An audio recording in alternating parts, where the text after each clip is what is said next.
Praise the Lord. ஆண்டவராகிய இயேசு கிறிஸ்து நாமத்திலே உங்களை வாழ்த்துகிறேன். தேவனுடைய பிரசன்னமும் வல்லமையும் உங்களோடு இருப்பதாக. அருமையானவர்களே, ஏசாயா திருசன புத்தகம் 40ஆம் அதிகாரம் 29 வசனத்துல அவர் சோர்ந்து போவதற்கு பலன் கொடுத்து சத்துவம் இல்லாதது சத்துவத்தை அதிகரிக்கிறார். சோர்ந்து போகிறவனுக்கு பலன். இப்போ நம்ம வாழ்க்கையில் நிறைய பேர் நல்ல சாப்பாடு இல்லாம உணவு இல்லாம அவங்க சோர்ந்து போய் மயங்கி போற மக்கள்லாம் உண்டு. இதைதான் ஆண்டவர் சோர்ந்து போகிறவனுக்கு ஒரு பலம் கொடுத்து சத்துவமே இல்லாதவனுக்கு அவர் சத்துவத்தை கொடுக்கிறாராம். நம்ம ஆவிக்குரிய வாழ்க்கையிலே பூமிக்குரிய நிறைய வசதி சோர்ந்து போகிறோம். நீதிமொழி 24% ஆபத்து காலத்திலே சோர்ந்து போவாயானால் உன் பலன் கூறினது. ஆபத்து வரும்போது நமக்கு சோர்வு வரக்கூடாது, திட நம்பிக்கை தைரியம் வரும். அதனால தான் நான் கூட இருக்கிறேன்பா, உன்னை தட்டி கொடுக்குறேன், உன்னை உருவாக்குறேன். தேவ மக்களுக்கு சின்ன சின்ன விஷயங்கள், நீங்க ஒரு விஷயம் விரும்புறீங்க, நடக்கல, சோர்ந்து போறீங்க. விரும்புறவர்கள் உங்களோட பேசல, சோர்ந்து போயிருங்க. உங்க சரீரத்துல சின்னதா ஒரு நோய், சோர்ந்து போயிருங்க. இதுக்கு தான் நீ சோர்ந்து போறப்பா, உனக்கு நான் பலன் தருவேன்னு சொல்லுகிறார். எந்த விஷயத்திலையும் சோர்ந்து போகிற மக்களே, நீ பைபிள்ல பார்க்கும்போது நிறைய இடத்துல மனிதர்கள் சோர்ந்து போகிறார்கள்.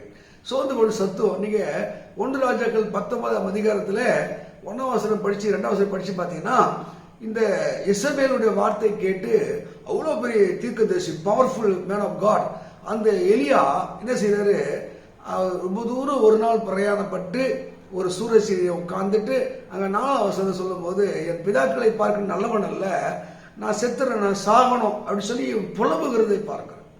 அநேக வாழ்க்கையில புலம்பல். ஒரு விஷயம் அவங்களுக்கு அப்நார்மலா நடந்துட்டா, அவங்க எதிராக நடந்துட்டா, அவங்க விரும்பாதபடி நடந்துட்டா செத்துனோட ஒரு முடிவுக்கு வந்துடுறாங்க, சோர்ந்து போயிடுறாங்க.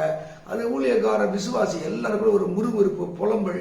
எப்படி அதை ஆண்டவரை பார்த்துக் கொள்வார், எல்லாவற்றையும் பொறுப்பெடுத்துக் கொள்வார் என்ற உணர்வு இல்லை. அதனால்தான் நீ சோர்ந்து போயிட்டே மகனே, சோர்ந்து போனதுக்கு சத்துவத்தையும் நான் பலன் இல்லாதனுக்கு பலத்தையும் பெருக பண்ணுவேன்.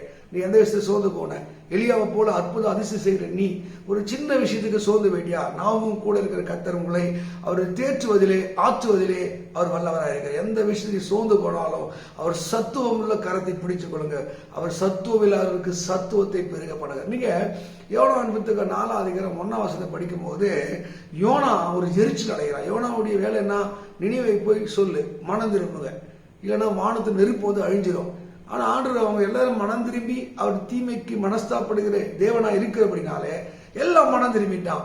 ஆனா இந்த யோனாவுக்கு ஒரு எரிச்சல், நம்ம சொன்ன வார்த்தை நடக்கலையே, நம்ம சொன்ன நடக்க, நம்ம என்ன நினைச்சுப்பான், வானத்து நெருப்பு வரேன்னு சொன்னோம்ல, வரலையே, நம்மளை எப்படி நினைச்சுப்பான், என் வார்த்தை அப்படி புலம்பி புலம்பி எரிச்சலாகி 2ஆம் வசனம் சொல்றான், நான் செத்துடணும், என்னை விட்டுருங்க, நான் சாகணும் என்று சொல்லக்கூடிய அளவுக்கு அவன் சோர்ந்து போனான்.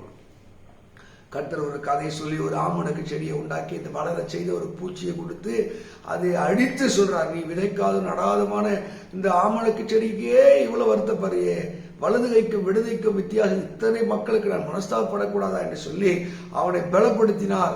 அருமையான தேவ மக்களே, நீ எந்தெந்த விஷயத்துக்கு சோர்ந்து போற, எதெல்லாம் நான் டயர்டா இருக்க, கர்த்தர் உன்னை பலப்படுத்தி மீண்டும் ஓடுவதற்கு அவர் வல்லவராக இருக்கிற. நீ ஆதியாகமம் புத்தகம் 30ஆம் அதிகாரத்துல நீங்க 1ஆம் வசனம் படிக்கும் போது யாக்கோபு ரெபேக்கா என்ன பண்றா, புலம்புறா, அழுறா, என் புள்ள கூட நான் சாகணும்ன்றா.